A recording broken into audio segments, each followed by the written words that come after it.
नमस्कार, आप देख रहे हैं न्यूज़ बिहार लाइव। देखते हैं शाम देश राज्यों की कुछ खास खबर। कोरोना वायरस का नया स्ट्रेन अब तक 257 लोगों को अपनी चपेट में ले चुका है और इसका असर देश के राजधानी दिल्ली सहित 11 राज्यों तक हो चुका है। इससे स्वास्थ्य एजेंसियां एक बार फिर सक्रिय हो गई हैं। स्वास्थ्य विशेषज्ञों का कहना है कि कोरोना के नए स्ट्रेन की अब तक की सकारात्मक से यह संभावना दिखाई दे रही है कि यह कोविड-19 के पहले और दूसरे म्यूटेशन की तरह बहुत संक्रामक नहीं हो सकता है। केंद्रीय स्वास्थ्य मंत्रालय के कोविड डैशबोर्ड पर उपलब्ध जानकारी के अनुसार इस समय 20 मई तक देश में कोरोना के 257 सक्रिय मामले हैं। इसमें 164 मामले नए दर्ज किए गए हैं। मुंबई के KEM अस्पताल में 2 लोगों की मौत भी हो चुकी है। हालांकि इन मौतों के पीछे अन्य कारण बताए गए हैं। मृतकों में 49 वर्षीय एक व्यक्ति कैंसर से पीड़ित था, जबकि दूसरी मृतक एक 14 वर्षीय किशोरी थी जिसके भी अन्य परेशानियां थी। आम लोगों के लिए डॉक्टरों की सलाह, अगर फ्लू जैसे लक्षण हो तो टेस्ट कराएं। बुजुर्ग, गर्भवती महिलाएं और बीमार लोगों को विशेष सावधानी बरतनी चाहिए। मास्क और सैनिटाइजर की आदत फिर से डालें। खासकर भीड़ भाड़ वाली जगह पर किसी भी अफवाह या डर का शिकार न बने, लेकिन सतर्क जरूर रहें।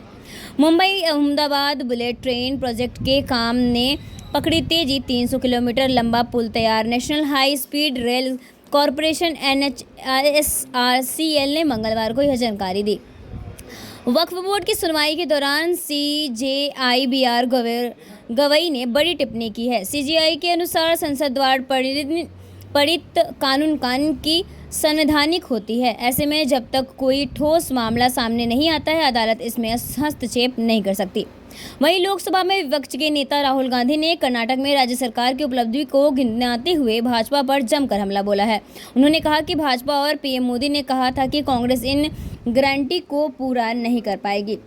राहुल गांधी ने आगे कहा कि मैंने इस मुद्दे को पार्टी के वरिष्ठ नेताओं के सामने उठाया और कहा कि जो भी कर्नाटक में जमीन के मालिक है उन्हें मालिकाना हक मिलना चाहिए।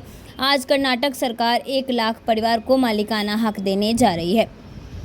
वहीं बीजेपी के राहुल के 2 पोस्टर जारी किए हैं। चेहरा पाक आर्मी चीफ के साथ मिक्स किया। मीर के जफार भी बताया जो अंग्रेजों का मददगार था। नाराज चल रहे छगन भुजबल महाराष्ट्र कैबिनेट में मंत्री बने। बोले अंत भला तो सब भला, जो जिम्मेदारी मिलेगी निभाऊंगा। धनंजय मुंडे की ली जगह। अहमदाबाद में बांग्लादेश घुसपैठियों के अवैध निर्माण पर फिर एक्शन। 4 घंटे में 2000 से ज़्यादा मकानों दुकानों पर चला बुलडोजर। 3000 जवान तैनात। टिकट से ट्रेन स्टेट तक एक ऐप पर सभी सेवाएं। रेलवे ने रेल आउट किया। स्वेरेल ऐप लाइव ट्रैकिंग और शिकायत की सुविधा भी उपलब्ध है। सेंसेक्स 873 में गिरकर 81,186 पर बंद। निफ्टी 262 अंक लुढ़का। ऑटो और रियलिटी शेयर में सबसे ज़्यादा बिकवाली बोरोना विव्स का IPO ओपन हुआ है। बेंगलुरु में भारी बारिश, 500 घर डूबे, 3 की मौत। महाराष्ट्र झारखंड में बिजली गिरने से 7 मौतें। राजस्थान दिल्ली में ही हीट वेव का अलर्ट। CSK वर्सेस RR दोनों टीमों ने दिल्ली में पहली बार आमने सामने होगी। चेन्नई राजस्थान टूर्नामेंट से पहले ही बाहर हो चुकी है। अब पाकिस्तान क्रिकेट के कमर तोड़ने की तैयारी। टीम इंडिया एशिया कप से हटी तो PCB को करोड़ों का नुकसान होगा। पटना में अज्ञात अपराधियों द्वारा कोचिंग से निकले वकील के बेटे के ऊपर जानलेवा हमला। जी हां, मामला रूपसपुर थाना क्षेत्र का बताया जा रहा है, जहां पीड़ित DP सिंह के 16 वर्षीय पुत्र सम्मानवर्धन के ऊपर पटना में अज्ञात अपराधियों द्वारा जानलेवा हमला किया गया।